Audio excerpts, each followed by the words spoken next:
پوچھتا ہے کہ قیامت کا دن کب ہوگا؟ سو جب آنکھیں چندھیا جائیں اور چاند گہنا جائے اور سورج اور چاند جمع کر دیے جائیں، اس دن انسان کہے گا کہ کہاں ہے بھاگنے کی جگہ؟ کہیں نہیں، کوئی جائے پناہ نہیں۔ اس روز تمہارے پروردگار ہی کے پاس تمہیں جا ٹھہرنا ہے۔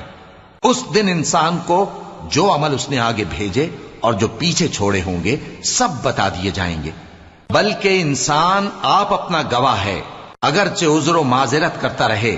اور اے پیغمبر صلی اللہ علیہ وآلہ وسلم، وحی کے پڑھنے کے لیے اپنی زبان کو تیز تیز حرکت نہ دیا کرو کہ اس کو جلد سیکھ لو۔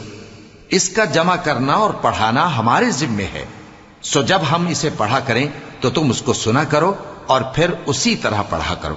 پھر اس کے معانی کا بیان بھی ہمارے ذمے ہے، مگر لوگو تم دنیا کو دوست رکھتے ہو اور آخرت کو چھوڑے دیتے ہو۔